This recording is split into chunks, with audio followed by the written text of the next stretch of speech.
ಜೀನಾಗೆ ಸಂಪಾದಕತ್ವದಲ್ಲಿ GMS news Sagar ಸುತ್ತದ ಆಚೆ ಈಚೆ ಬುಧವಾರದ news ಅಪ್ಡೇಟ್ಗೆ ತಮಗೆ ಸ್ವಾಗತ.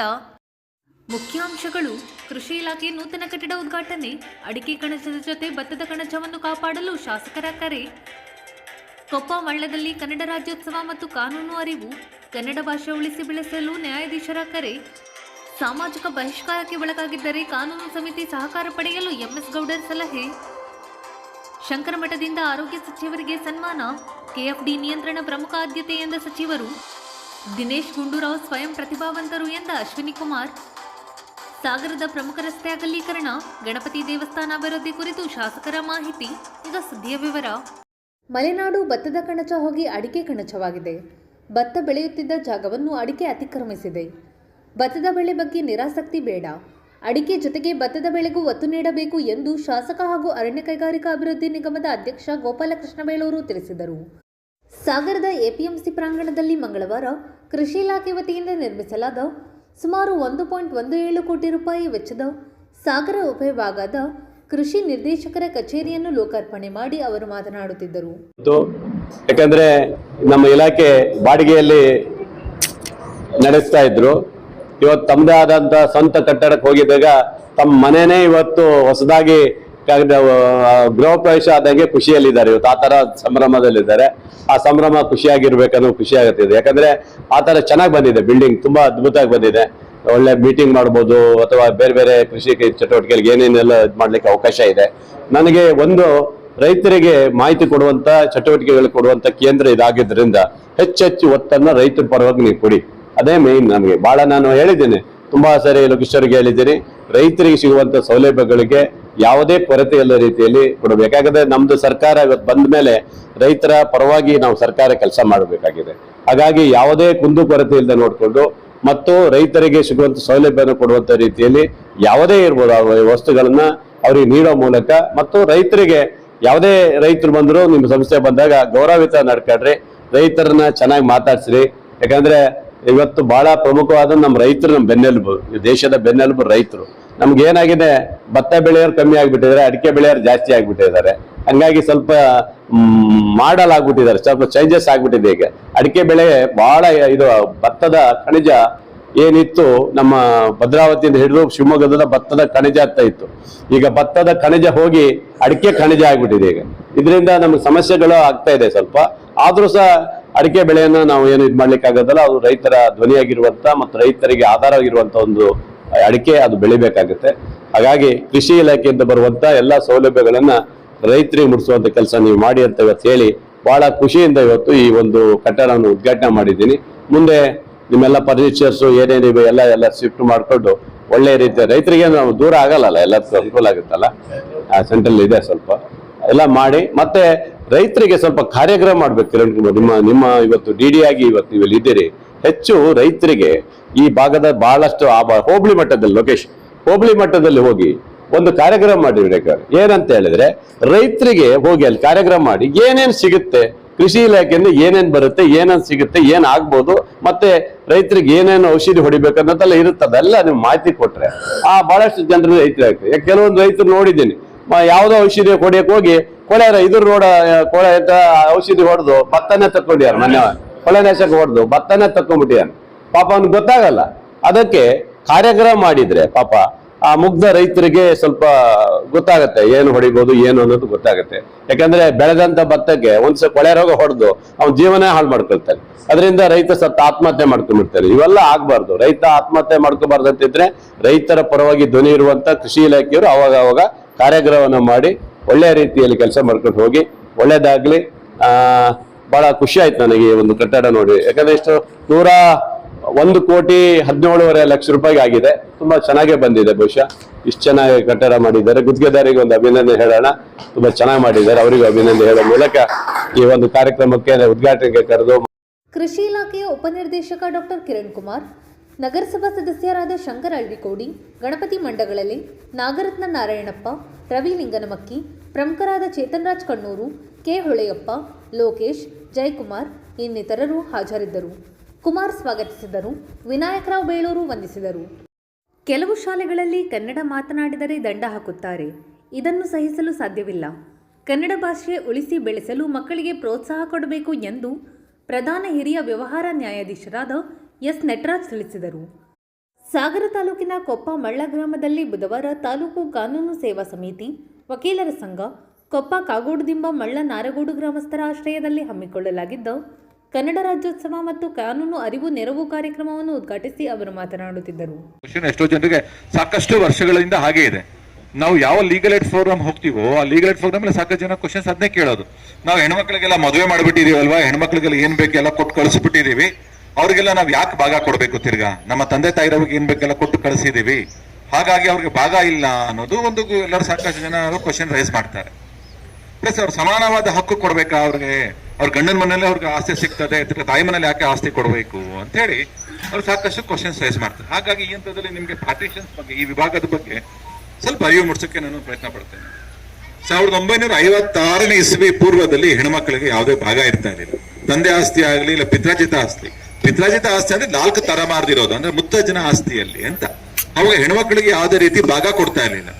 ಅವ್ರಿಗೆ ಏನಿತ್ತು ಅಂತ ಹೇಳಿದ್ರೆ ಜೀವನಾಂಶ ಮಾತ್ರ ಕೊಡಬೇಕು ಅಂತ. ಸೊ ಜೀವನಾಂಶಕ್ಕೆ ಮಾತ್ರಕ್ಕೆ ಅವ್ರಿಗೆ ಹಕ್ಕಿತ್ತು.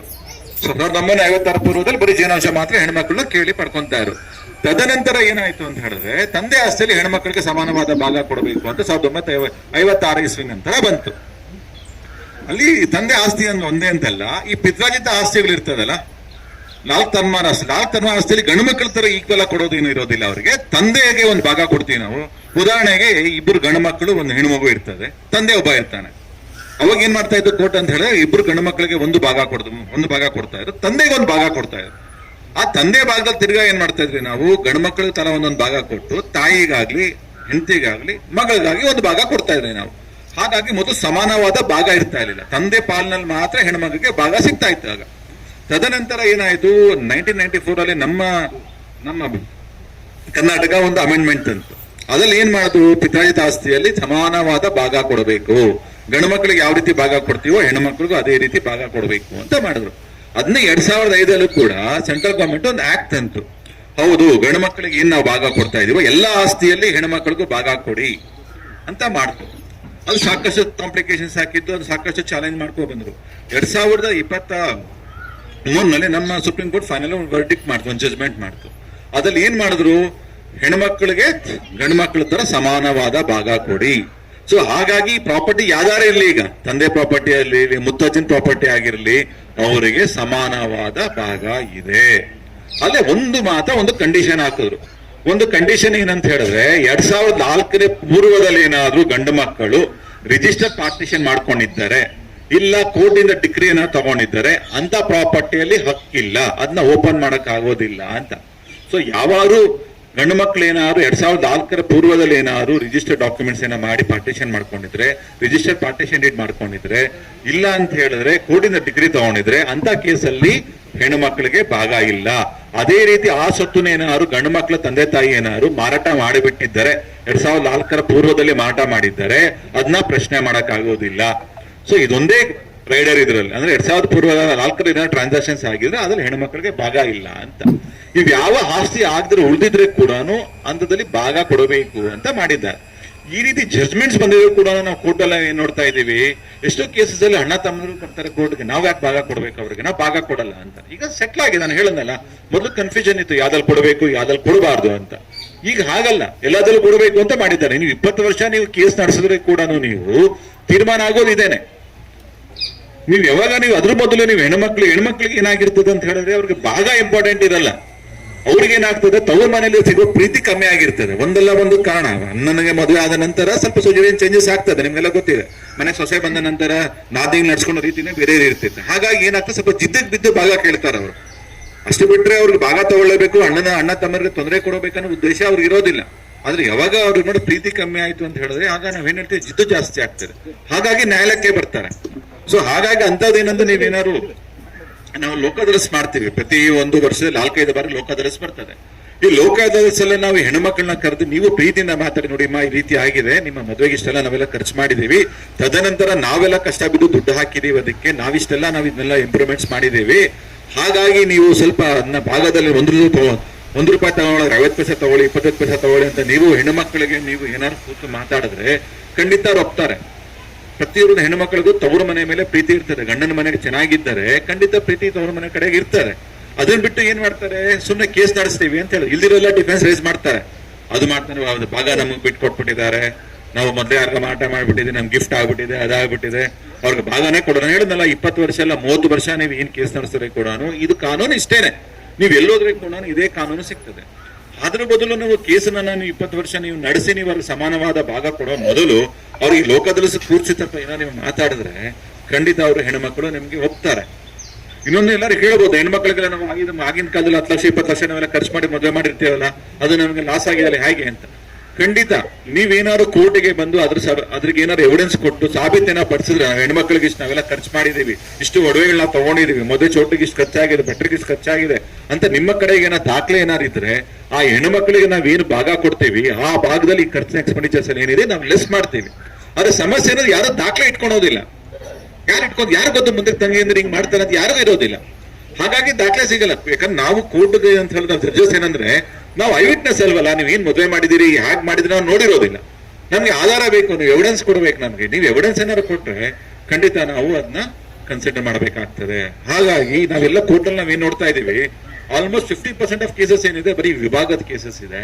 ಸೊ ಈ ವಿಭಾಗ ಕೇಸಸ್ ನೀವು ಎಷ್ಟು ಪ್ರೊಲಾಂಗ್ ಮಾಡ್ಕೊಂಡು ಹೋಗ್ತಿರೋ ಅದು ಖಂಡಿತ ಅದು ಅನಾನುಕೂಲನೇ ಆಗೋದು. ಅನ್ಲೆಸ್ ಹೇಳಿದ್ನಲ್ಲ ಈ ರಿಜಿಸ್ಟರ್ ಡಾಕ್ಯುಮೆಂಟ್ಸ್ ಇದ್ರೆ ಓಕೆ, ಇಲ್ಲ ಅಂತ ಹೇಳಿದ್ರೆ ಹೆಣ್ಮಕ್ಳಿಗೆ ಇವತ್ತಲ್ಲ ಇನ್ನು ಮುಂದಕ್ಕೆ ನೀವು ಭಾಗ ಕೊಡಲೇಬೇಕಾಗ್ತದೆ. ಅದ್ರ ಮೊದಲು ಹೆಣ್ಮಕ್ಳನ್ನ ನೀವು ಕೂರಿಸಿ ನೀವು ಮಾತುಕತೆ ಮಾಡಿದ್ರೆ ಖಂಡಿತ ಎಷ್ಟೋ ಕೆಲಸ ನಾವೇ ಮಾಡಿದ್ವಿ. ರಾಜ್ಯ ತೀರ್ಮಾನ ನಾವು ವಕೀಲರು ಕೂಡಿಸ್ಕೊಂಡು ಎಷ್ಟೋ ಜನ ಮಾತಾಡಿಸಿ ಹೆಣ್ಮಕ್ಳಿಗೆ ಅಷ್ಟೇ ಇಡೋದು, ಅವ್ರ ಮನೆಯಿಂದ ನಮ್ಗೆ ಏನೂ ಸಿಗಲ್ಲ. ಅಟ್ಲೀಸ್ಟ್ ವರ್ಷಕ್ಕೊಂದ್ಸರಿ ಕರೆಸಿ ಅವ್ರಿಗೇನೋ ಪ್ರೀತಿಯಿಂದ ನೀವೇನೋ ವರ್ಷಕ್ಕೆ ಕೊಟ್ಟು ಕಳಿಸಿದ್ರೆ ಅವ್ರಿಗೆ ಅಷ್ಟೇ ಸಾಕು. ಅದೇ ಅದು ಸಿಗ್ತಾ ಇರಲ್ಲ.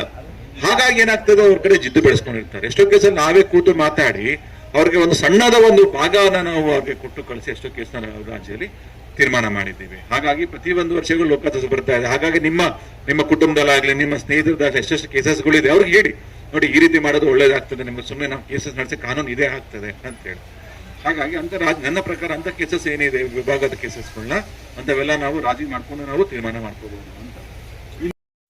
ಹಿರಿಯ ನ್ಯಾಯವಾದಿ MS ಗೌಡರ್ ಮಾತನಾಡಿ, ಒಂದು ಒಪಿನಿಯನ್, ಒಂದು ಸಾರ್ವಜನಿಕವಾದ ಒಂದು ಅಭಿಪ್ರಾಯಕ್ಕೆ ಕೆಲವು ಜನ ಮಣಿಯೋದೇ ಇಲ್ಲ, ಒಪ್ಪೋದೇ ಇಲ್ಲ.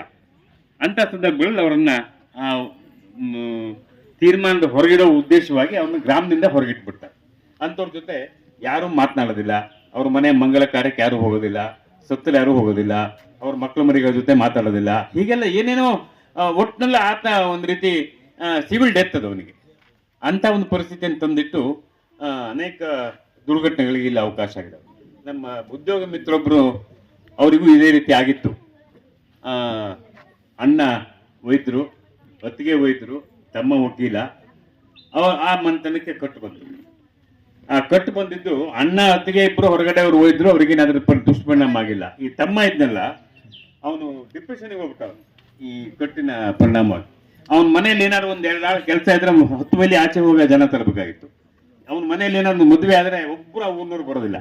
ಇಂಥ ಒಂದು ರೀತಿಯ ಬಹಿಷ್ಕಾರವನ್ನ ಅವ ಅನುಭವಿಸಿ ಡಿಪ್ರೆಷನ್ಗೆ ಮನೋಖಿನ್ನತೆಗೆ ಹೋಗ್ಬಿಟ್ರು. ಇದು ಆಗ್ಬಾರ್ದು. ಯಾಕಂದ್ರೆ ನಮ್ಮ ಸಮಾಜದಲ್ಲಿ ಈ ಎಷ್ಟೋ ಸಂದರ್ಭಗಳಲ್ಲಿ ಆ ಕಟ್ಟಿ ಒಳಪಟ್ಟವರು ಸ್ವಲ್ಪ ಇನ್ಕರ್ಜಿಬಲ್, ಅಂದ್ರೆ ಯಾವುದೇ ಕಾರಣಕ್ಕೂ ತಮ್ಮ ಮನೋಸ್ಥಿತಿಯನ್ನ ತಿದ್ದುಕೊಳ್ಳುವಂತ ಸ್ವಭಾವ ಅವ್ರಿಗೆ ಇರೋದಿಲ್ಲ. ಹಾಗಂತೇಳಿ ಅವರನ್ನ ಬಹಿಷ್ಕರಿಸ್ಬಿಟ್ರೆ ಅವ್ರು ಇನ್ನೂ ಒಟ್ಟಾಗ್ತಾರೆ, ಅವರ ಮಕ್ಕಳು ಮರಿಗಳು ಇನ್ನೂ ಕ್ಷುದ್ರಾಗ್ತಾರೆ, ಅಥವಾ ಅವರು ಇನ್ನೂ ಜಾಸ್ತಿ ಸಮಾಜಕ್ಕೆ ವಿರೋಧವಾದ ರೀತಿ ನಡ್ಕೊಳ್ಳುವಂತ ಒಂದು ಮನೋಸ್ಥಿತಿಯನ್ನ ಬೆಳೆಸ್ಕೊಬಿಡ್ತಾರೆ. ಅದರಿಂದಾಗಿ ಸಮಾಜದ ಐಕ್ಯತೆಗಿಂತ ವಿಭಜನೆ ಅಥವಾ ಈ ಸಮಾಜದ ಒಡಕು ಜಾಸ್ತಿ ಆಗ್ಬಿಡುತ್ತೆ ಈ ಕಟ್ಟಿನಿಂದ. ಇದನ್ನ ಪರಿಹರಿಸ್ಕೋಬೇಕು, ಇದನ್ನ ನಾವು ಬಿಡಬೇಕು.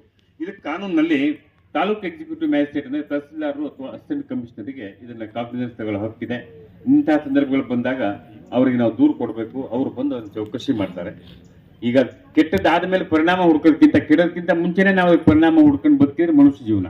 ಯಾಕಂದ್ರೆ ಮನುಷ್ಯ ತಂದೆ ತಾಯಿ ಹೆತ್ತಾಕ್ಷಣಕ್ಕೆ ಮೇಷ್ಟ್ರು ಕಲಿಸಿದಾಕ್ಷಣಕ್ಕೆ ಅವನು ಪರಿಪೂರ್ಣ ಆಗೋದಿಲ್ಲ. ಸಮಾಜ ಅದಕ್ಕಿಂತ ದೊಡ್ಡ ಗುರು ಇದೆ ಅವನಿಗೆ. ಪ್ರತಿಯೊಂದು ವ್ಯಕ್ತಿತ್ವವನ್ನು ತಿಳಿಸೋದು, ನಿರೂಪಣೆ ಮಾಡೋಂಥ ಶಕ್ತಿ ಆ ಸಮಾಜಕ್ಕಿದೆ. ಆ ಸಮಾಜದಲ್ಲಿ ನಾವು ಅವನಿಗೆ ಈ ರೀತಿ ಕಟ್ಟಿಕೊಟ್ಟು ಅವನನ್ನು ಹೊರಗಿಟ್ಬಿಟ್ರೆ ಅವನಿಗೆ ಈ ಹೆಚ್ಚಿನ ತಿಳುವಳಿಕೆ ಬರೋಕ್ಕೆ ಸಾಧ್ಯವೇ ಇಲ್ಲ. ಅವನೊಂದು ರೀತಿ ಕಾಡು ಮೃಗ ಆಗ್ಬಿಡ್ತಾನೆ. ಅದು ಆಗಬಾರ್ದು. ಅದು ಉದ್ದೇಶವೂ ಹಾಗಿರಬಾರ್ದು. ಆದ್ರಿಂದ ಈ ಮಲೆನಾಡು ಭಾಗದಲ್ಲಿ ಎಸ್ಪೆಷಲಿ ಹಳ್ಳಿಗಳಲ್ಲಿ ಈ ಕಟ್ಕೊಳ್ಳುವಂಥ ಪದ್ಧತಿ ಏನಿದೆ ಅದನ್ನು ನಾವು ತಿಳುವಳಿಕೆ ಇದ್ದವರು ಆ ರೀತಿ ಕಟ್ಕೊಳ್ಳುವಂಥ ಸಂಘಟನೆಗಳನ್ನು ನಾವು ಎಜುಕೇಟ್ ಮಾಡಬೇಕು ಮತ್ತು ದುಷ್ಪರಿಣಾಮಗಳ ಬಗ್ಗೆ ಅವರಿಗೆ ನಾವು ಮನವರಿಕೆ ಮಾಡಬೇಕು. ಅಂಥ ಸಂದರ್ಭಗಳು ಬಂದಾಗ ಈ ಕಾನೂನು ನೆರವು ಸಮಿತಿಗೆ ತಾವು ಬಂದು ಅರ್ಜಿ ಕೊಟ್ಟರೆ ಕಾನೂನು ನೆರವು ಸಮಿತಿಯವರು ಅದನ್ನು ಕರೆಸ್ತಾರೆ.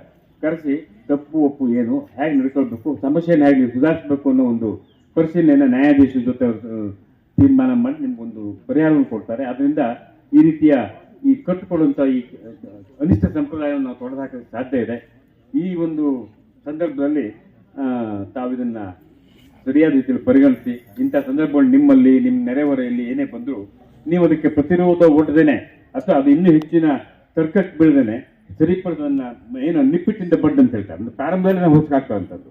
ಆ ಒಂದು ಪ್ರಯತ್ನಕ್ಕೆ ನೀವು ಕಾನೂನು ನೆರವು ಸಮಿತಿಗೆ ಬಂದರೆ ಈ ಒಂದು 20 ವರ್ಷ ಹಿಂದೆ ಸಾಗರ ತಾಲೂಕು ಹುಣಸೂರಿನಲ್ಲಿ ಇಂಥ ಒಂದು ಸಂದರ್ಭ ಬಂತು. ಆವಾಗ ನಮ್ಮಲ್ಲಿ ಬಿಳಿಕಿ ಸಾಹೇಬ್ರಿದ್ರು ಕಾಣುತ್ತೆ. ನಾನು ಕಡೆಗೆ ಒಂದು ಐಟುಕ್ಕೆ ಲೀಡ್ ಅದಕ್ಕೆ ಆ ಗ್ರಾಮದಲ್ಲಿ ಆ ಕಟ್ಟು ಕೊಡುವಂಥ ಸಂದರ್ಭದ ಇದನ್ನು ಬಿಳಿಕಿ ಸಾಹೇಬ್ರಿಗೆ ಹೇಳಿ ಕಾನೂನು ನೆರವು ಶಿಬಿರದ ಗಮನಕ್ಕೆ ತಂದು ಆ ಎರಡೂ ಗುಂಪನ್ನು ತರಿಸಿ ಅವ್ರಿಗೆ ಮನವರಿಕೆ ಮಾಡ್ತಿದ್ವಿ. ಅವ್ರಿಗೆ ಒಳ್ಳೆ ರೀತಿಯಲ್ಲಿ ಬದುಕ್ತಾರೆ. ಆ ಕಟ್ಟಿನ ಇದು ಪರಿಪಾಠ ಇಲ್ಲ. ಹೀಗೆ ಸಾಧ್ಯ ಇದೆ. ಕಾನೂನು ನೆರವು ಸಮಿತಿ ಮುಟ್ಟದೆ ಹೋಗಿ ತಪ್ಪಿಲ್ಲ. ಅದೇನು ಈ ಕುರಿ ತಿಂದೆ ಹೋಗಿ ತಪ್ಪಿಲ್ಲ ಅಂದಾಗನೇ ಕಾನೂನು ನೆರವು ಸಮಿತಿಗೆ ಸಮಾಜದ ಎಲ್ಲ ಸ್ತರಗಳಲ್ಲೂ ಕೂಡ ಅದನ್ನು ಸರಿಪಡಿಸುವಂಥ ಒಂದು ಅವಕಾಶ, ನೆರವು ಮತ್ತು ಮೆಷಿನರಿ ಕಾನೂನು ನೆರವು ಸಮಿತಿಯಲ್ಲಿದೆ. ತಾವು ದಯಮಾಡಿ ಅದರ ಉಪಯೋಗ ತಗೊಳ್ಳಿ. ಈ ಕಟ್ಟುಕೊಡುವಂಥ ಆ ಗುಟ್ಟಿನ ಪೆಟ್ಟನ್ನು ಕೊಡೋ ಕೆಲಸವನ್ನು ನಿಲ್ಲಿಸಬೇಕು. ಇದರಿಂದ ಪರಿಣಾಮ ಒಳ್ಳೆಯದಕ್ಕಿಂತ ಕೆಟ್ಟದ್ದು ಜಾಸ್ತಿ ಆಗ್ತಾ ಇದೆ. ವೇದಿಕೆಯಲ್ಲಿ ಪ್ರಧಾನ ವ್ಯವಹಾರ ನ್ಯಾಯಾಧೀಶರಾದ ಮಾದೇವ್ ಎಂವಿ, ಸರ್ಕಾರಿ ಅಭಿಯೋಜಕ ಚಂದ್ರಶೇಖರ್ ಎಚ್ಎಸ್, ವಕೀಲರ ಸಂಘದ ಅಧ್ಯಕ್ಷ ನಾಗರಾಜ್ ಇ, ನ್ಯಾಯವಾದಿ ಕೆವಿ ಪ್ರವೀಣ್, ಸಾಹಿತ್ಯ ಪರಿಷತ್ ಅಧ್ಯಕ್ಷ ವೇಟಿ ಸ್ವಾಮಿ, ಗ್ರಾಮ ಪಂಚಾಯಿತಿ ಅಭಿವೃದ್ಧಿ ಅಧಿಕಾರಿ ಅಸ್ಫಾಕ್ ಅಹಮದ್ ಇನ್ನಿತರರು ಹಾಜರಿದ್ದರು. ಇದೇ ಸಂದರ್ಭದಲ್ಲಿ ವಿವಿಧ ಕ್ಷೇತ್ರದಲ್ಲಿ ಸಾಧನೆ ಮಾಡಿದವರು ಮತ್ತು ಮದ್ಯ ವರ್ಜನೆಗೊಳಿಸಿದವರನ್ನು ಸನ್ಮಾನಿಸಲಾಯಿತು. ಕುಮಾರಸ್ವಾಮಿ ಕೊಪ್ಪ ಸ್ವಾಗತಿಸಿ ಪ್ರಾಸ್ತಾವಿಕ ಮಾತನಾಡಿದರು. ರಾಜೇಂದ್ರ ಆವಿನಹಳ್ಳಿ ಕಾರ್ಯಕ್ರಮ ನಿರೂಪಿಸಿದರು. ಬ್ರಾಹ್ಮಣ ಸಮುದಾಯದಲ್ಲಿ ಮುಖಂಡರ ಸಂಖ್ಯೆ ಕಡಿಮೆ. ಬ್ರಾಹ್ಮಣ ಸಮುದಾಯದ ಬೇಡಿಕೆಯನ್ನು ಸರ್ಕಾರದವರೆಗೆ ಒಯ್ದು ಇದನ್ನು ಈಡೇರಿಸುವ ನಿಟ್ಟಿನಲ್ಲಿ ನನ್ನ ಹಂತದಲ್ಲಿ ಪ್ರಾಮಾಣಿಕ ಪ್ರಯತ್ನ ಮಾಡುತ್ತೇನೆಂದು ಆರೋಗ್ಯ ಸಚಿವ ದಿನೇಶ್ ಗುಂಡೂರಾವ್ ತಿಳಿಸಿದರು. ಸಾಗರದ ಶೃಂಗೇರಿ ಶಂಕರಮಠದಲ್ಲಿ ಮಂಗಳವಾರ ಶೃಂಗೇರಿ ಶಂಕರಮಠದ ವತಿಯಿಂದ ನೀಡಲಾದ ಅಭಿನಂದನೆ ಸ್ವೀಕರಿಸಿ ಅವರು ಮಾತನಾಡುತ್ತಿದ್ದರು.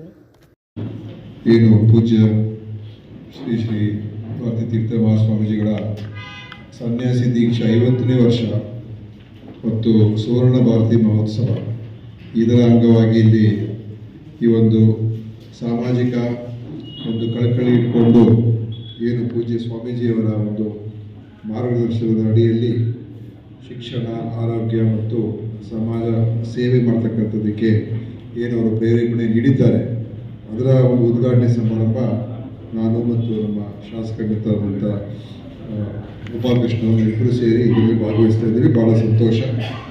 ಇವತ್ತು ಈಗ ತಾನೇ ನಂಜುಂಡಸ್ವಾಮಿಯವರು ಈ ಒಂದು ಹಲವಾರು ವಿಷಯಗಳನ್ನು ಈ ಆರೋಗ್ಯ ಕ್ಷೇತ್ರ ಮತ್ತು ವಿಶೇಷವಾಗಿ ಈ KFD ಮಂಗನ ಕಾಯಿಲೆ ಏನಿದೆ ಈ ವಿಚಾರದಲ್ಲಿ ಅವರು ತಮ್ಮ ಒಂದು ಅನೇಕ ವಿಷಯಗಳನ್ನು ತಿಳ್ಕೊಂಡು ಅಧ್ಯಯನ ಮಾಡಿ ಅವರು ಇಲ್ಲಿ ನಮ್ಮೊಂದು ವರದಿಯನ್ನೇ ಕೊಟ್ಬಿಟ್ಟಿದ್ದಾರೆ. ಭಾಳ ಅವರ ಮಾತುಗಳನ್ನು ಕೇಳಿದಾಗ ಖಂಡಿತವಾಗಿಯೂ ಅವರು ಭಾಳ ಅದಕ್ಕೆ ಸಮಯ ಕೊಟ್ಟು ಮತ್ತು ಸಂಶೋಧನೆ ಮಾಡಿ ಈ ವರದಿ ಕೊಟ್ಟಿದ್ದಾರೆ. ಸುಮ್ಮನೆ ಏನೋ ಒಂದು ವರದಿ ಕೊಟ್ಟಿಲ್ಲ ಅಂತ ನನಗೆ ಅನಿಸ್ತಾ ಇರ್ತಕ್ಕಂಥ. ಅದಕ್ಕೆ ಅವರಿಗೆ ನಮ್ಮ ವಿಶೇಷವಾದಂಥ ಅಭಿನಂದನೆಗಳು. ನಮ್ಮ ಅಶ್ವಿನಿ ಕುಮಾರ್ ಅವರು, ನಮ್ಮ ಪ್ರಫುಲ್ಲ ಮೇಡಮ್ ಅವರಿದ್ದಾರೆ, ನಮ್ಮ ಮೂವಿ ನಿಗಮ ಅಧ್ಯಕ್ಷರು ಅವರಿದ್ದಾರೆ, ಈ ಥರ ಎಲ್ಲ ಬಂಧುಗಳೇ ಸ್ನೇಹಿತರೆ. ಇವತ್ತು ನಾನು ಇಲ್ಲಿ ಬಂದಿರುವಂಥದ್ದೇ ಈ KFD ವಿಚಾರದಲ್ಲಿ ಒಂದು ಸ್ಪಷ್ಟವಾದಂಥ ಕ್ರಮಗಳನ್ನು ಸರ್ಕಾರ ತಗೊಳ್ಬೇಕು. ಯಾಕೆಂದರೆ ಇದು ತಡೆಗಟ್ಟುವಿಕೆ ಭಾಳ ಮುಖ್ಯ. ಯಾಕೆಂದರೆ ಅನಾವಶ್ಯಕವಾಗಿ ಇದರಿಂದ ಜನ ಸಾಯುವಂಥ ಪರಿಸ್ಥಿತಿಗೆ ಹೋಗ್ತಾ ಇರ್ತಕ್ಕಂಥದ್ದು ಮತ್ತು ಆತಂಕದ ಪರಿಸ್ಥಿತಿಗೆ ಹೋಗ್ತಾ ಇರ್ತಕ್ಕಂಥದ್ದು ಕೂಡ ಕಾಣ್ತಾ ಇದ್ದೀವಿ. ಆದ್ದರಿಂದ ಹಲವಾರು ಕ್ರಮಗಳನ್ನು ತಗೊಳ್ತಕ್ಕಂಥ ಪ್ರಯತ್ನ ನಾವು ಮಾಡ್ತಾ ಇದ್ವಿ. ಮತ್ತು ಇಲ್ಲಿಗೆ ಬಂದು ತಿಳ್ಕೊಂಡು ಇದು ಔಟ್ಬ್ರೇಕ್ ಆಗಿ ತದನಂತರ ನಾವು ಕ್ರಮಗಳು ತಗೊಳ್ಳೋದಕ್ಕಿಂತ ಅದಾಗೋದಕ್ಕಿಂತ ಮುಂಚೆನೇ ನಾವು ಏನೇನು ಪೂರ್ವಗ್ರಹವಾಗಿ ಅದಕ್ಕೆ ನಾವು ತಯಾರಿಕೆ ಮಾಡ್ಕೋಬೇಕು ಅದರ ಬಗ್ಗೆನೇ ಒಂದು ಚರ್ಚೆ ಮಾಡೋಣ ಅಂತ ಹೇಳಿ ಇಲ್ಲಿ ಸ್ಥಳೀಕರ ಜೊತೆ, ಆ ಗ್ರಾಮಸ್ಥರ ಜೊತೆ ಮತ್ತು ಈಗ ಇನ್ನೊಂದು ಸಭೆ ಇದೆ, ಅದೇ ಈ KFD ವಿಚಾರದಲ್ಲೇ ಸಭೆಗೆ ಹೋಗ್ತಾ ಇರೋದು. ಈಗ ಮುಚ್ಕೊಂಡು ಅಲ್ಲಿಗೆ ಹೋಗ್ತಾ ಇದ್ವಿ. ಅದೇ ಏನೇನು ಕ್ರಮಗಳು ತಗೊಳ್ಬೇಕು ಖಂಡಿತವಾಗಿಯೂ ಮಾಡ್ತೀನಿ. ಮತ್ತು ಇವತ್ತು ನೀವು ಇದನ್ನೆಲ್ಲ ಕೊಟ್ಟಿರುವಂಥದ್ದು ಬಹುಶಃ ಈ ಸಭೆಯಲ್ಲಿ ನಾವು ಅದನ್ನು ಕೂಡ ಚರ್ಚೆ ಮಾಡ್ಬೋದು. ಏನೇನು ಹೇಳಿದ್ದೀರಾ ನನಗೆ ಗೊತ್ತು. DD ಪೋಸ್ಟ್ ವಿಚಾರ ಕೂಡ ಒಂದು ವಿಷಯ ಇದೆ ಮತ್ತು ತಪಾಸಣೆ ಮಾಡಿಸ್ಕೊಳ್ತಕ್ಕಂಥದ್ದನ್ನು ಕೂಡ ಒಂದು ಕೂಡಲೇ ಕಮ್ಮಿ ಸಮಯದಲ್ಲಿ ಮಾಡ್ಕೊಳ್ತಕ್ಕಂಥ ಈ ಡಯಾಗ್ನೋಸ್ಟಿಕ್ ಡಯಾಗ್ನೋಸ್ ಮಾಡೋದೇನಿದೆ ಆ ಲ್ಯಾಬ್ ಟೆಸ್ಟಿಂಗು ಅದನ್ನು ಕೂಡ ಒಂದು ತ್ವರಿತಗತಿಯಲ್ಲಿ ಆಗ್ತಕ್ಕಂಥದ್ದಕ್ಕೆ ಮತ್ತು ಬೇರೆ ಬೇರೆ ನೀವು ಹೇಳಿದ್ದೀರಾ. ಈಗ ನಾವು ಸಾಗರ್ಗೆ ಒಂದು ಮೊಬೈಲ್ ಮೆಡಿಕಲ್ ಯೂನಿಟನ್ನೇ ಕೊಡ್ತಾ ಇದ್ದೀವಿ. ಈ ಯಾವುದೇ ಇಂಥ ಒಂದು ಎಮರ್ಜೆನ್ಸಿಗಳಿಗೆ, ಯಾಕಂದರೆ ಗುಡ್ಡಗಾಡು ಪ್ರದೇಶ ಮೇಲೆ ದೂರದಲ್ಲಿರ್ತಾರೆ, ಅದಕ್ಕೆ ಒಂದು ಮೊಬೈಲ್ ಮೆಡಿಕಲ್ ಯೂನಿಟನ್ನೇ ನಾವು ಕೊಡ್ತಾ ಇದ್ದೀವಿ.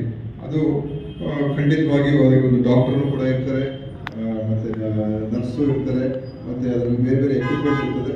ಸೊ ಟ್ರೀಟ್ಮೆಂಟ್ ಕೊಡೋದಕ್ಕೂ ಅನುಕೂಲ. ಕೇವಲ ಆ್ಯಂಬುಲೆನ್ಸ್ ಅಂತ ಹೇಳಿದ ತಕ್ಷಣ ಅದರಲ್ಲಿ ಡಾಕ್ಟರ್ ಇರೋದಿಲ್ಲ, ಅದು ಇದ್ರಲ್ಲಿ ಡಾಕ್ಟರ್ ಇರ್ತಾರೆ. ಸೊ ವಿತ್ ಡಾಕ್ಟರ್ ಬರುವಂಥದ್ದು, ಅದರಿಂದ ಖಂಡಿತ ಅದು ಪ್ರಯೋಜನ ಆಗುತ್ತೆ ಅಂತ ಅಂದ್ಕೊಂಡಿದ್ದೀನಿ. ಮತ್ತು ಉಳಿದ ಸಲಹೆಗಳನ್ನು ನಾನು ಚರ್ಚೆ ಮಾಡಿ ಯಾವ ರೀತಿಯಾಗಿ ಕ್ರಮ ತಗೊಳ್ತಕ್ಕಂಥದ್ದಕ್ಕೆ ಅದು ಖಂಡಿತ ತಗೊಳ್ತೀನಿ ಅಂತ ಕೂಡ ಸಂದರ್ಭದಲ್ಲಿ ಹೇಳಿ, ಇವತ್ತು ಈ ಒಂದು ಸಂದರ್ಭದಲ್ಲಿ ಏನು ತಾವೆಲ್ಲ ಸೇರಿ ಭಾಳ ಪ್ರೀತಿಯಿಂದ ನನ್ನನ್ನು ಬರಮಾಡ್ಕೊಂಡಿದ್ದೀರಾ ಮತ್ತು ಒಳ್ಳೊಳ್ಳೆ ಮಾತುಗಳನ್ನು ಆಡಿದ್ದೀರಾ. ಖಂಡಿತವಾಗಿಯೂ ನಮ್ಮೆಲ್ಲರ ಪ್ರಯತ್ನ ಒಂದು ಒಳ್ಳೆಯ ರೀತಿಯಲ್ಲಿ ನಮ್ಮ ಜವಾಬ್ದಾರಿಯನ್ನು ನಿರ್ವಹಣೆ ಮಾಡ್ತಕ್ಕಂಥದ್ದು ಮತ್ತು ಕೆಲಸ ಕಾರ್ಯಗಳನ್ನು ಚೆನ್ನಾಗಿ ಮಾಡುವಂಥದ್ದಕ್ಕೆ. ಆದ್ದರಿಂದ ನಮ್ಮ ಸಮಾಜ, ಯಾಕಂದರೆ ನಮ್ಮ ಬ್ರಾಹ್ಮಣ ಸಮಾಜದಲ್ಲಿ ಇರುವಂಥ ಮುಖಂಡರುಗಳೇ ಕಮ್ಮಿ, ಆದರೆ ನಾವು ನಮ್ಮ ಸಮಾಜದ ಪರವಾಗಿ ಏನೇನು ಕೆಲಸಗಳು ಮಾಡೋಕ್ಕೆ ಸಾಧ್ಯ ಆಗ್ತದೆ ಅದನ್ನು ಖಂಡಿತವಾಗಿಯೂ ನಾನು ನನ್ನ ಕೈಲಿ ಏನು ಆಗಕ್ಕೆ ಸಾಧ್ಯ ಆಗುತ್ತೆ ಖಂಡಿತವಾಗಿಯೂ ಯಾವುದೇ ಹಿಂಜರಿಕೆ ಇದ್ದರೆ ಮಾಡ್ತಕ್ಕಂಥದ್ದಕ್ಕೆ ಮಾಡ್ತೀನಿ ಅಂತ ಕೂಡ ಹೇಳ್ತಾ ಇದ್ದೀನಿ. ನಮ್ಮ ಬ್ರಾಹ್ಮಣ ಮಹಾಸಭಾ ಮುಂದಿನ ಜನವರಿ ತಿಂಗಳಲ್ಲಿ ದೊಡ್ಡ ಒಂದು ಸಮಾವೇಶ ಕೂಡ ಮಾಡ್ತಾ ಇದ್ದಾರೆ. ನಮ್ಮ ಅಧ್ಯಕ್ಷರು ಅಶೋಕ್ ಅವರು ಎಲ್ಲ ಸೇರಿ ಮಾಡ್ತಾ ಇದ್ದಾರೆ. ನಾನು ಅದಕ್ಕೆ ಹೇಳಿದ್ದೀವಿ, ಎಲ್ಲ ಸೇರಿ ಅದನ್ನು ಚೆನ್ನಾಗಿ ಮಾಡೋಣ ಮತ್ತು ಎಲ್ಲ ಸಮಾಜ ಅವರವ್ರ ಸಮಾಜದ ಏಳಿಗೆ ಪ್ರಯತ್ನ ಮಾಡಲೇಬೇಕು. ಅದು ಮಾಡ್ತಕ್ಕಂಥದ್ದೇ ನಮ್ಮ ಕರ್ತವ್ಯ. ಈಗ ಅವರು ಅವ್ರ ಸಮಾಜದ ಪರವಾಗಿ ಅವ್ರು ಮಾಡ್ತಾರೆ, ಇವರು ಅವ್ರ ಸಮಾಜದ ಪರವಾಗಿ ಅವ್ರು ಮಾಡ್ತಾರೆ, ಎಲ್ಲರೂ ಪರವಾಗೂ ಮಾಡಬೇಕು. ಮತ್ತು ನಮ್ಮ ಸಮಾಜದ ವಿಷಯ ಬಂದಾಗ ನಾವು ಯಾವುದೇ ಒಂದು ರೀತಿ ಅದಕ್ಕೆ ಮುಜುಗರ ಪಡುವಂಥದ್ದು ಏನೇನೂ ಇಲ್ಲ. ನಮ್ಮ ಜನರ ಪರವಾಗಿ ನಾವು ಕೆಲಸ ಮಾಡೋಣ ಮತ್ತು ಏನು ಸರ್ಕಾರ ಮಟ್ಟದಲ್ಲಿ ಯಾವುದೇ ಕೆಲಸ ಕಾರ್ಯಗಳಿದ್ದರೆ ಖಂಡಿತ ಹೇಳಿ, ನಿಮ್ಮ ಯಾವುದೇ ವಿಷಯಗಳಿದ್ದರೆ ನಾನು ನಿಮ್ಮ ಜೊತೆಯಲ್ಲಿ ಅದನ್ನು ನಿವಾರಣೆ ಮಾಡ್ತಕ್ಕಂಥದ್ದಕ್ಕೆ ಅಥವಾ ಅದಕ್ಕೆ ಏನು ಕೆಲಸ ಮಾಡೋದಕ್ಕೆ ಸಾಧ್ಯ ಆಗುತ್ತೆ ಎಲ್ಲವನ್ನು ಮಾಡುವುದಕ್ಕೆ ನಾವು ನಿಮ್ಮ ಜೊತೆಲಿ ಇರ್ತೀವಿ ಅಂತ ಕೂಡ ಈ ಸಂದರ್ಭದಲ್ಲಿ ಹೇಳಿ, ಇವತ್ತು ಈ ಸಮಯ ಭಾಳ ಕಮ್ಮಿ ಇದೆ, ನಾವು ಹೋಗಬೇಕಾಗಿದೆ. ಅದರಿಂದ ಎಲ್ಲರಿಗೂ ಮತ್ತೊಮ್ಮೆ ನಾನು ವಿಶೇಷವಾದಂಥ ಧನ್ಯವಾದಗಳನ್ನು ಅರ್ಪಿಸಿ ತಮ್ಮೆಲ್ಲರಿಗೂ ವಂದಿಸಿ ನಾನು ಮಾತನ್ನು ಮುಗಿಸ್ತೇನೆ. ನಮಸ್ಕಾರ. ಶೃಂಗೇರಿ ಶಂಕರ ಮಠದ ಧರ್ಮದರ್ಶಿ ಅಶ್ವಿನಿ ಕುಮಾರ್ ಮಾತನಾಡಿ, ದಿನೇಶ್ ಗುಂಡೂರಾವ್ ಅವರು ಪ್ರಾಯಶಃ ನಮಗೆಲ್ಲರಿಗೂ ಒಂದು ಸಂತೋಷದ ಸಂಗತಿ ಏನಪ್ಪ ಅಂತ ಹೇಳಿದ್ರೆ, ತಂದೆಯವರು ಮುಖ್ಯಮಂತ್ರಿಗಳಾಗಿದ್ದರು, ಅವರ ಒಂದು ಶ್ರೀರಕ್ಷೆಗೆ ಇವರು ಬಂದಿದ್ದಾರೆ ಅಂತ ಅದು ಒಳ್ಳೆಯದೇ. ಆದರೆ ಸ್ವಯಂ ಪ್ರತಿಭೆಯನ್ನು ಗಳಿಸುವಂಥದ್ದು ಇದೆಯಲ್ಲ, ಅದು ಬಹಳ ಮುಖ್ಯ. ಅದನ್ನ ನಮ್ಮ ದಿನೇಶ್ ಗುಂಡೂರಾವ್ ಸ್ವಯಂ ಪ್ರತಿಭೆ ಅವ್ರು ಇವತ್ತು ಪ್ರಾಯಶಃ ರಾಜ್ಯದಲ್ಲಿರುವಂಥ ರಾಜಕಾರಣಿಗಳ ಪೈಕಿ ನಾನು ಯಾವತ್ತೂ ಹೇಳ್ತಾ ಇರ್ತೇನೆ, ಪೊಲಿಟಿಷಿಯನ್ ಬೇರೆ, ಸ್ಟೇಟ್ಸ್ಮನ್ ಬೇರೆ ಇರ್ತಾರೆ. Is A real statesman. ಯಾಕೆ ಮಾತ್ರ ಹೇಳ್ತಾರೆ, ಇವತ್ತು ಯಾವುದೇ ಕಾಂಟ್ರವರ್ಸಿ ರಾಜಕಾರಣಿ ಹೇಳಿದ ಕಾಂಟ್ರವರ್ಸಿ ಅವ್ರನ್ನ ಸುತ್ತ ಹಾಕುವಂಥದ್ದು ಸಾಧ್ಯ. ಅದು ದಿನೇಶ್ ಗುಂಡೂರಾವ್ ಆಗಲಿ ಯಾವತ್ತೂ ಒಬ್ಬ ಕಾಂಟ್ರವರ್ಸಿಯಲ್ ಪರ್ಸನ್ ಆಗಿಲ್ಲ. ಅವರು ಒಬ್ಬ ಇಡೀ ರಾಜ್ಯಕ್ಕೆ ಬೇಕಾದಂಥ ಒಬ್ಬ ವ್ಯಕ್ತಿಯಾಗಿ ಹೊರಹೊಮ್ಮಿ ಕೇವಲ ತಂದೆಯವರ ಹೆಸರಲ್ಲ, ಅವರ ವೈಯಕ್ತಿಕವಾದ ಹೆಸರನ್ನು ಮಾಡೋದ್ರ ಮುಖಾಂತರ ಇವತ್ತು ಅದೇ ರೀತಿಯಲ್ಲಿ ಶೃಂಗೇರಿ ಮಠದ ಅವರು ಪಾರಂಪರಿಕವಾಗಿ ಆ ಕುಟುಂಬ ಆ ಶೃಂಗೇರಿ ಜಗತ್ತನ್ನು ನಡೆಕೊಂಡು ಬಂದಂಥದ್ದು ಅಂಥವ್ರು ಇವತ್ತು ಶೃಂಗೇರಿ ಮಠಕ್ಕೆ ಬಂದಿದ್ದಾರೆ. ಅದು ಜಗತ್ತುಗಳ ಕೃಪೆ ಅವ್ರ ಮೇಲೆ ಯಾವಾಗಲೂ ಶೃಂಗೇರಿ ಮಠಕ್ಕೆ ಜೊತೆ ನಿರಂತರ ಸಂಪರ್ಕ ಇರುವಂಥದ್ದು ಒಂದು. ಎರಡನೇದು, ನಾವು ಈ ಸಂದರ್ಭದಲ್ಲಿ ಒಂದು ಯೋಚನೆ ಮಾಡಿರುವಂಥದ್ದು, ಶೃಂಗೇರಿ ಜಗದ್ಗುರು ಅಂತ ನಮ್ಮೆಲ್ಲರ ದೇವರ ಭಾರತೀ ತೀರ್ಥ ಮಹಾಸ್ವಾಮಿಗಳು ಸನ್ಯಾಸ ಸ್ವೀಕಾರ ಮಾಡಿ 50ನೇ ವರ್ಷ ಆಯಿತು. ಹಾಗೆ ಸಾಗರ ಶೃಂಗೇರಿ ಮಠಕ್ಕೂ 25ನೇ ವರ್ಷ. ಭಾರತೀ ತೀರ್ಥ ಮಹಾಸ್ವಾಮಿಗಳು ಇವತ್ತು ನಡೆದಾಡುವ ಶಂಕರಾಚಾರ್ಯರು ಆ ಸನ್ಯಾಸದ ಒಂದು ಕ್ರಮವನ್ನು ಇಟ್ಕೊಂಡು ಇವತ್ತು ಎಲ್ಲರಿಗೂ ಬೇಕಾದವರಿಗೆ ಮಾಡ್ತಾ ಇದ್ದಾರೆ. ಈ ಸಂದರ್ಭದಲ್ಲಿ ಶೃಂಗೇರಿ ಮಠ ಒಂದು ಯೋಜನೆಯನ್ನ ರೂಪಿಸಿತು. ನಮ್ಗೆ ಎಲ್ಲೆಲ್ಲಿ ಸಾಧ್ಯವೋ ಜನಸಾಮಾನ್ಯರನ್ನ ಮುಟ್ಟಬೇಕು. ಜನಕ್ಕೆ ಕೇವಲ ನಾವು ಧರ್ಮ ಇದರ ಜೊತೆಗೆ ಒಂದಷ್ಟು ಒಳ್ಳೆಯ ಕೆಲಸಗಳನ್ನ ಮಾಡಬೇಕು, ಜನಕ್ಕೆ ಒಂದಷ್ಟು ಒಳ್ಳೆಯ ಸೇವೆಗಳನ್ನು ಕೊಡಬೇಕು. ಅದು ಶೈಕ್ಷಣಿಕ ಕ್ಷೇತ್ರ ಇರ್ಬೋದು, ವೈದ್ಯಕೀಯ ಕ್ಷೇತ್ರ ಇರ್ಬೋದು, ಈ ರೀತಿ ಅನೇಕ ರೀತಿ ಶೃಂಗೇರಿ ಮಠ ಮಾಡ್ತಾ ಇದೆ. ಅದನ್ನು ಇನ್ನಷ್ಟು ವಿಸ್ತೃತವಾಗಿ ಈ ವರ್ಷ ಪ್ರಾರಂಭವನ್ನು ಮಾಡಬೇಕು, ಈ ವರ್ಷದಲ್ಲಿ ಮಾಡಬೇಕು ಅನ್ನೋ ಸಂಕಲ್ಪದೊಂದಿಗೆ ಒಂದು ಈ ಒಂದು ಸುವರ್ಣ ಭಾರತಿ ಮಹೋತ್ಸವ ಅಂತ ಹೇಳುವಂಥ ಒಂದು ಕಾರ್ಯಕ್ರಮವನ್ನು ಹಮ್ಮಿಕೊಂಡಿದ್ದೀವಿ. ಶಂಕರ ಮಠಗಳು ಎಲ್ಲಾ ಕಡೆ ಇವತ್ತು ಈ ಕೆಲಸವನ್ನು ನಾವು ಮಾಡ್ತಾ ಇದ್ದೀವಿ. ಇವತ್ತು ಸನ್ಮಾನ್ಯ ಸಚಿವರು ಬಂದಂತ ಸಂದರ್ಭದಲ್ಲಿ ಒಂದು ಒಳ್ಳೆ ನಾವೀಗ ಸಾಗರ ಶೃಂಗೇರಿ ಮಠದ ಅನೇಕ ಜನ ನಾವು ಭಕ್ತರು ಶಿಷ್ಯರು ಸೇರಿಕೊಂಡು ಇವತ್ತು ನಮ್ಮ ಭಾಗದಲ್ಲಿ KFD ಕಾಯಿಲೆ ಅನೇಕ ಜೀವಗಳನ್ನು ತೆಗೆದುಕೊಂಡಿದೆ. ಇದಕ್ಕೆ ಸಂಬಂಧಪಟ್ಟಂತೆ ಕೆಲವೊಂದಿಷ್ಟು ಜನ ಅದನ್ನ ಡಿಪಾರ್ಟ್ಮೆಂಟ್ ಹೇಳೋಕ್ಕಾಗೋದಿಲ್ಲ, ಹೈಯರ್ ಆಫೀಸ್ ಹೇಳೋಕ್ಕಾಗೋದಿಲ್ಲ, ಮಂತ್ರಿಗಳಿಗೆ ಹೇಳೋಕ್ಕಾಗೋದಿಲ್ಲ. ಆದ್ರೆ ಎಲ್ಲೋ ನಮ್ಮ ಕಡೆ ಈ ಕಾರಣದಿಂದ ಈ ರೀತಿ ಆಗಿದೆ ಅಂತ ಹೇಳುವಂತ ಒಂದಷ್ಟು ಸಂಗತಿಗಳನ್ನ ಇಟ್ಟುಕೊಟ್ಟಿರೋದ್ರಿಂದ ನಂಜುಂಡಸ್ವಾಮಿ ಅದ್ರ ಬಗ್ಗೆ ಒಂದಷ್ಟು ಕೆಲಸವನ್ನು ಸಹ ಮಾಡಿದ್ದಾರೆ. ಅದನ್ನ ಈ ಸಮಾಜಮುಖಿ ಕಾರ್ಯಕ್ರಮದ ಅಂಗವಾಗಿ ಅದನ್ನ ಒಂದು ಮನವಿಯನ್ನ ಸನ್ಮಾನ್ಯ ಅವರು ಆರೋಗ್ಯ ಸಚಿವರಾಗಿರೋದ್ರಿಂದ ಅವರಿಗೆ ಒಂದು ಮನವಿಯನ್ನು ನಮ್ಮ ಶಾಸಕರು ಯಾವಾಗ ನಮ್ಮ ಜೊತೆಗೆ ನಮ್ಮ ಶಾಸಕರು ಶೃಂಗೇರಿ ಮಠದ ಕೆಲಸ ಹೇಳ್ತಿದ್ದಂಗೆ ಶಾಸಕರು ಎನಿ ಮೂಮೆಂಟ್ ಅವರಿಗೆ ನಮಗೆಲ್ಲ ರೀತಿಯ ಸಹಕಾರವನ್ನ ಕೊಟ್ಟಂತವ್ರು. ಅವರು ಸಹ ಅವರ ಮುಖಾಂತರ ಮನವಿಯನ್ನ ಸನ್ಮಾನ್ಯ ಸಚಿವರಿಗೆ ಕೊಡಬೇಕು. ಇದೊಂದು ನಮ್ಮ ಈ ಭಾಗದ ಜನತೆಗೆ ಉಪಯುಕ್ತ ಆಗಬೇಕು. ಇನ್ನು ಸಾವು ನೋವುಗಳಾಗಬಾರ್ದು. ಅದಕ್ಕೆ ಏನು ಚಿಕಿತ್ಸೆಯನ್ನು ಕೊಡಬಹುದು, ಅದಕ್ಕೆ ಏನು ಅಧ್ಯಯನವನ್ನು ಮಾಡಬಹುದು, ಅದನ್ನು ಮಾಡಬೇಕು ಅಂತ ಹೇಳುವಂಥ ಮನವಿಯನ್ನ ಈ ಸಂದರ್ಭದಲ್ಲಿ ಕೊಡಲಿಕ್ಕೆ ನಾವು ಅಪೇಕ್ಷೆಯನ್ನ ಪಟ್ಟಿದ್ದೇವೆ. ಇಷ್ಟು ಮಾತನ್ನ ಹೇಳ್ತಾ ನಾನು ನನ್ನ ಮಾತನ್ನು ಮುಗಿಸ್ತಾ ಇದ್ದೇನೆ. ಈಗ ನಮ್ಮ ಪರಮಪೂಜ್ಯ ಭಾರತೀ ತೀರ್ಥ ಮಹಾಸ್ವಾಮಿಗಳ ಸನ್ಯಾಸ ಸ್ವೀಕಾರದ 50ನೇ ವರ್ಷದ ಸಾಮಾಜಿಕ ಕಾರ್ಯಗಳ ಅಭಿಯಾನ ಅದು ಇಡೀ ದೇಶದಲ್ಲಿ ನಡೀತಾ ಇದೆ, ಸಾಗರದಲ್ಲಿ ಮಾತ್ರ ಅಲ್ಲ.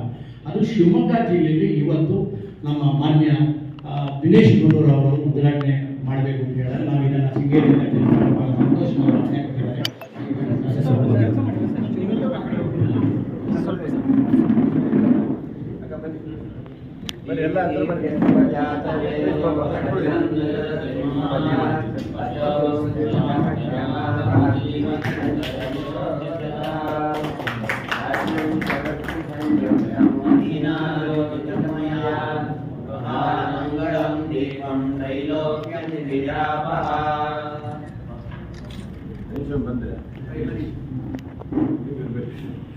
ಶಾಸಕ ಗೋಪಾಲಕೃಷ್ಣ ಬೇಳೂರು, ವಿಧಾನ ಪರಿಷತ್ ಮಾಜಿ ಸದಸ್ಯ ಪ್ರಫುಲ್ಲ ಮಧುಕರ್, ಪ್ರಮುಖರಾದ KS ಸುಬ್ರಾವ್, ಐಎನ್ ಸುರೇಶ್ ಬಾಬು, ಅನಿತಾ ಕುಮಾರಿ, ಮಾಸ ನಂಜುಂಡಸ್ವಾಮಿ, ಸರಸ್ವತಿ ನಾಗರಾಜ್, ಗಣಪತಿ ಮಂಡಗಳಲೆ ಇನ್ನಿತರರು ಹಾಜರಿದ್ದರು.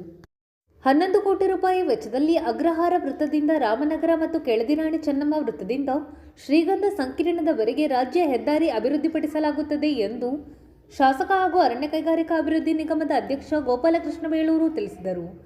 ಸಾಗರದ ಅಗ್ರಹಾರ ವೃತ್ತದಲ್ಲಿ ಮಂಗಳವಾರ PWD ಇಲಾಖೆಯಿಂದ ನಿರ್ಮಿಸಲು ಉದ್ದೇಶಿಸಿರುವ ರಾಜ್ಯ ಹೆದ್ದಾರಿ ಸ್ಥಳ ಪರಿಶೀಲನೆ ನಡೆಸಿ ಅವರು ಮಾತನಾಡುತ್ತಿದ್ದರು. ನೋಡಿ, ನಾನು ಅವತ್ತೇ ಹೇಳಿದ್ದೀನಿ, ಸಾಗರದ ಎಲ್ಲಾ ರಸ್ತೆಗಳನ್ನ ಅಗಲೀಕರಣ ಮಾಡಬೇಕು. ಆ ರಸ್ತೆಗಳಿಗೆ ಒಳ್ಳೆಯ ಒಂದು ಚೆನ್ನಾಗಿ ಮಾಡ್ಕೊಡ್ಬೇಕು ಅನ್ನೋದು ಉದ್ದೇಶದಿಂದ ಈಗಾಗಲೇ 5.5 ಕೋಟಿ ರೂಪಾಯಿ ಇಲ್ಲಿಗೆ ಇಟ್ಟಿದ್ದೀವಿ. ಇಲ್ಲಿಗೆ 5.5 ಕೋಟಿ ಮತ್ತು ರಾಣಿ ಚೆನ್ನಮ್ಮ ಸರ್ಕಲ್ಗೆ ಅಲ್ಲಿಂದ ಮುಂದುವರೆದ ಭಾಗವಾಗಿ ಅಲ್ಲಿ 5.5 ಕೋಟಿ, ಟೋಟಲ್ 11 ಕೋಟಿ ರೂಪಾಯಿ ಈಗಾಗಲೇ ಬಿಡುಗಡೆ ಮಾಡಿದ್ದೀನಿ. ಆಮೇಲೆ ಬೈಪಾಸ್ ರಸ್ತೆಗೂ ಹಿಂದೆ 3 ಕೋಟಿ ರೂಪಾಯಿ ಬಿಡುಗಡೆ ಮಾಡಿ ಅದು ರೆಡಿ ಆಗಿದೆ. ಇನ್ನು ಸ್ವಲ್ಪ ಬ್ಯಾಲೆನ್ಸ್ ಇದೆ, ಅದನ್ನು ರೆಡಿ ಮಾಡಿಕೊಡ್ತೀವಿ. ಒಟ್ಟಿನಲ್ಲಿ ಸಾಗರದ ಈಗ ಮಾರ್ಕೆಟ್ ರಸ್ತೆನೂ ಆಗಿದೆ. ಈಗ ನೋಡಿ, ಮಾರ್ಕೆಟ್ ರಸ್ತೆ 15 ದಿವಸದೊಳಗೆ ಎಲ್ಲ ನಾವು ಕ್ಲೀನ್ ಮಾಡ್ಕೊಟ್ಬಿಡ್ತೀವಿ. 15 ದಿವಸದಲ್ಲಿ ಎಲ್ಲ ಹೊಡೆದಾಕಿ ಇನ್ನು ಶುರು ಮಾಡ್ತೀವಿ. ಅದನ್ನು ಸಹ ಅಗಲೀಕರಣ ಮಾಡ್ಕೊಡಕ್ಕೆ ಎಲ್ಲ ಈಗ ನೋಡಿ ಆಗ್ಬಿಟ್ಟಿದೆ, ಎಲ್ಲ ರೆಡಿ ಆಗ್ಬಿಟ್ಟಿದೆ, ಯಾವುದೇ ಪ್ರಾಬ್ಲಮ್ ಇಲ್ಲ. ಹಾಗಾಗಿ ಹೈವೇನು ಈಗ ಅದನ್ನು ಸಹ ಮಾರ್ಕ್ ಮಾಡಿದ್ದಾರೆ. ಏನಿದೆ ಕೆಲಸವನ್ನ ಅಭಿವೃದ್ಧಿ ಮಾಡಕ್ಕೆ ಈಗ ಮಾಡ್ತಾ ಇದೀವಿ. ಒಟ್ಟಲ್ಲಿ ಸಾಗರದ ತಾಲೂಕ್ ಆಫೀಸಿಗೆ ನೋಡಿ, ತಾಲೂಕ್ ಆಫೀಸಿಗೆ ಮತ್ತೆ ಈಗ 4 ಕೋಟಿ ಚಿಲ್ಲರೆ ಬಂದಿದೆ. ಅದನ್ನು ಸಹ ಈಗ ಮೇಲ್ಗಡೆ ಫರ್ನಿಚರ್ಸ್, ಮೇಲ್ಗಡೆ ಏನಾದ್ರು ಸ್ವಲ್ಪ ಸೋರೋದ್ ಗೀರೋದು ಏನಾದ್ರು ಅಂದ್ರೆ ಸೀಟ್ ಎಲ್ಲ ಹಾಕ್ಸುವಂತದಿದ್ರೆ ಅದೆಲ್ಲವಕ್ಕೂ ರೆಡಿ ಮಾಡ್ಲಿಕ್ಕೆ ಅದಕ್ಕೂ ಸಹ 4 ಕೋಟಿ ರೂಪಾಯಿ ಈಗ ಬಿಡುಗಡೆ ಮಾಡಿದ್ದೀನಿ. ಖಂಡಿತ ಯಾವುದೇ ಕೆಲಸ ಕಾಮಗಾರಿ ನಿಲ್ಲಿಸುವ ಪ್ರಶ್ನೆ ಇಲ್ಲ. ಮತ್ತೆ ನಗರಸಭೆಗೂ ಸಹ ಈಗ ಮತ್ತೆ 4.5 ಕೋಟಿ ರೂಪಾಯಿ ಬಂದಿದೆ. ಅದನ್ನ ಈಗ ಎಲ್ಲಾ ಭಾಗದಲ್ಲೂ ಸಹ ಎಲ್ಲೆಲ್ಲಿ ಹಿಂದೆ ಕೊಟ್ಟಿದ್ದೀವಿ ಅದ್ ಬಿಟ್ಟು ಇನ್ನು ಎಲ್ಲೆಲ್ಲಿ ಕಾಮಗಾರಿ ಬಾಕಿ ಇದೆ ಅದಕ್ಕೂ ಸಹ ಕೊಡ್ಲಿಕ್ಕೆ ಅವಕಾಶ ಇದೆ. ಇಷ್ಟು ಸಹ ನಾವು ಮಾಡಿದ್ದೀವಿ. ನಿಮ್ಗೆ ಗೊತ್ತಿದ್ದಾಗೆ ಸಾಗರದ ಅಭಿವೃದ್ಧಿಗೆ ಯಾವುದೇ ಕೊರತೆ ಇಲ್ಲ. ಎಷ್ಟು ಬೇಕು ಅಷ್ಟು ಹಣ ಇದೆ. ಅಭಿವೃದ್ಧಿ ಬಗ್ಗೆ ಮಾಡಲ್ಲ ಅನ್ನೋದು ಯಾರು ಇದ್ರೆ ಅದು ಮುಂದೆ ನೋಡೋಣ. ಇನ್ನು 3.5 ವರ್ಷ ಇದೆ, ಆವಾಗ ಹೇಳ್ತೀನಿ ಮಾಡಿದ್ದಾರೆ ಇಲ್ಲ ಅಂತ. ಹಾಗಾಗಿ ಎಲ್ಲಾ ಸಾಗರವನ್ನ ಅತ್ಯಂತ ಸುಂದರವಾಗಿ ಮಾಡುವಂತ ಇದರಲ್ಲಿ ಗೋಪಾಲಕೃಷ್ಣ ಬೇಳೂರು ಖಂಡಿತ ಮಾಡ್ತಾನೆ. ಸ್ವಲ್ಪ ಮಳೆಗಾಲ ಬಂತಲ್ಲ ಹೋಸರಿ, ಆದ್ರೆ ತುಂಬಾ ಮಳೆ ಬಂದಿರೋದ್ರಿಂದ ಮಾಡಕ್ಕಾಗಿಲ್ಲ, ಜೌಳು ಬಂದಾಗಿತ್ತಲ್ಲ, ಅದಕ್ಕೋಸ್ಕರ ಸುಮ್ಮನೆ ಇದ್ದೀವಿ. ಈಗ ನಮ್ಮ ಯೂತ್ ಇದಕ್ಕೆ ಈಗಾಗಲೇ ಮಾಹಿತಿ ಕೊಟ್ಟಿದ್ದೀನಿ. ರಮೇಶ್ ಅವರು ಎಲ್ಲ ಮಾಡಿದ್ದಾರೆ. ಈಗ ನೆಕ್ಸ್ಟ್ ಅದನ್ನ ಪಿಚ್ ರೆಡಿ ಮಾಡಿ ನಾವು ಏನ್ ಮಾಡ್ಬೇಕು ಅದೆಲ್ಲ ಮಾಡ್ತೀವಿ. ನಮ್ಗೆ ನಾವು ಮಾಡಕ್ಕೆ ತಯಾರಿದ್ದೀವಿ. ಬಟ್ ಕೆಲವರು ಹೇಳ್ಬೋದು ಯಾರೇನು ಮಾಡಿಲ್ಲ ಗೀಡಿಲ್ಲ ಅಂತ ಬಿಜೆಪಿ ಅವ್ರು ಅಪಾದನೆ ಮಾಡ್ಬೋದು. ಮಳೆಗಾಲದಲ್ಲಿ ಅವ್ರು ಮಾಡ್ತಾರ? ಮಳೆ ನಿಂತು ನೀರು ಇದಾಗಿ ಪಚ್ಚೆ ಆದಾಗ ಯಾರು ಮಾಡಕ್ಕಾಗತ್ತೆ? ಯಾವ ಪಿಚ್ ಮಾಡ್ತಾರೆ? ಅದರಿಂದ ಅಪಾದನೆ ಮಾಡ್ತಾರೆ. ಸುರೇಶ್ ಬಾಬು ಮೇಲೆ ಇನ್ನೊಬ್ರ ಮೇಲೆ ಅಪಾದನೆ ಮಾಡೋದು, ಅವ್ರು ಬೇರೆ ಏನು ಇಲ್ಲ. ಅವರು ಮತ್ತೆ ಅದೇ ಬಿಟ್ರೆ ಬೇರೆ ಏನು ಇಲ್ಲ. ಹಿಂದೆ ನಾನೇ ಮಾಡಿದ್ದು, ನಾನೇ ಕ್ರೀಡಾಂಗಣ ಮಾಡಿದ್ದು, ನಾನೇ ಮಾಡಿದ್ದು, ಮುಂದೆ ನಾನೇ ಮಾಡೋದು. ಆಯ್ತಾ? ಹಿಂದೆ ಅವ್ರು ಮಾಡ್ಬೋದಿತ್ತಲ್ಲ, ಅವ್ರ MLA ಇದ್ರಲ್ಲ, ಅವಾಗ ಏನಾಗಿತ್ತು? ಅವ್ರ ಬಾಯಿಗೆ ಮಣ್ಣು ಹಾಕೊಂಡಿದ್ರು. ಅವಾಗ ಮಾಡ್ಬೋದಾಯ್ತಲ್ಲ ಅವರು. ಯಾಕೆ ಮಾಡ್ಲಿಲ್ಲ ಅವರು? ಅಲ್ವಾ? ಅವ್ರಿಗೆ ಮಾಡಕ್ಕೆ ಅವ್ರು ತಾಕತ್ತಿರ್ಲಿಲ್ಲ. ಅವತ್ತು ಏನೂ ಇಲ್ಲಲ್ಲ. ಸಾಗರದಲ್ಲಿ ನಾನು ದೊಡ್ಡ ರಸ್ತೆ ಅಗಲೀಕರಣ ಮಾಡ್ತೀನಿ ಅಂತೇಳಿ 4 ಲೈಟ್ ಹಾಕ್ಬಿಟ್ಟು ಅವ್ರು ಹೋಗಿ ನೋಡಿದಿರಾ? ಇಲ್ಲಿ ಹೈವೇಲಿ 4 ಲೈಟ್ ಹಾಕ್ಯಾರ. ಅವು ಒಂದು ಊರಿಯಲ್ಲ. ಅವು ಹಾಕಿ ಏನ್ ಫೋಸ್ ಮೇಲೆ ಫೋಸ್ ದಿನಾ ಫೋಟೋ ತಗ್ಸೋದು ಅಲ್ಲಿ ಹೋಗಿ ಎಲ್ಲ ಬಿಜೆಪಿ ಅವ್ರು. ಅದೊಂದೇ ಮಾಡಿದ್ ಬಿಟ್ರೆ ಬೇರೆ ಏನೋ ಅವ್ರು ಮಾಡಿದ್ದಿಲ್ಲ. ಖಂಡಿತವಾಗಿ ಸಾಗರದ ನನ್ನ ವ್ಯವಸ್ಥೆನೇ ಬೇರೆ ಇದೆ. ಫುಡ್ ಕೋರ್ಟ್ ಇದೆ, ನಮ್ದು ಬಹಳ ಇದೆ. ಎಲ್ಲ ವ್ಯವಸ್ಥೆಯನ್ನು ಚೆನ್ನಾಗಿ ಚೇಂಜ್ ಮಾಡಿ ಸಾಗರದ ಟೂರಿಸ್ಟ್ ಬರೋ ಇದಕ್ಕೆ ಯಾವುದೇ ತೊಂದರೆ ಆಗಬಾರ್ದು ಅಂತ ಮಾಡ್ತಾ ಇದೆ. ಯಾಕಂದ್ರೆ ಜೋಗ ಪ್ರಾಧಿಕಾರವನ್ನ ನಿರಂತರವಾಗಿ 12 ಗಂಟೆನೂ ಜನ ಬರುವ ರೀತಿಯಲ್ಲಿ ನಾವು ಮಾಡ್ತಾ ಇದೀವಿ. 24 ಗಂಟೆನೂ ಬರೋ ರೀತಿಯಲ್ಲಿ ಮಾಡ್ಬೇಕಂತ ತೀರ್ಮಾನ ಮಾಡಿದ್ವಿ. ವರ್ಲ್ಡ್ ಫೇಮಸ್ ಆಗ್ಬೇಕಂತ ಇದೆ. ಆಸ್ಪತ್ರೆ ಇವತ್ತು ಬರ್ತಾ ಇದ್ದಾರೆ ನಮ್ಮ ಮಿನಿಸ್ಟ್ರು. ಅದನ್ನ ನೋಡಿದ್ಮೇಲೆ ಮುಂದೆ ಏನ್ ಮಾಡ್ಬೇಕನ್ನೋದು ಅವ್ರು ತೀರ್ಮಾನ ಮಾಡ್ತಾರೆ. ಅದಕ್ಕಾಗಿ ಬರ್ತೀನಿ ಅಂತ ಹೇಳಿದ್ರು. ಅವರಾಗೆ ಬರ್ತಾ ಇದ್ದಾರೆ. ಇವತ್ತು ಮಂಗನ ಕಾಯಿಲೆಯ ನಮ್ಮ ಅರಳುಗೋಡಿಗೆ ಬರ್ತಾರೆ. ಅಲ್ಲಿ ಫಸ್ಟ್ ಭೇಟಿ ಮಾಡಿ ಆಸ್ಪತ್ರೆಗೆ ಬಂದು ಆಸ್ಪತ್ರೆ IBಯಲ್ಲಿ ಮೀಟಿಂಗ್ ಮಾಡ್ತಾರೆ. ಆ ಮೀಟಿಂಗ್ ಅಲ್ಲಿ ಚರ್ಚೆ ಮಾಡ್ತೇವೆ. ಎಲ್ಲ ದೇವಸ್ಥಾನವನ್ನ ಸುಂದರವಾಗಿ ಮಾಡ್ಬೇಕು ಅನ್ನೋದು ನನ್ನದೊಂದು ಕನಸಿದೆ ಈಗ.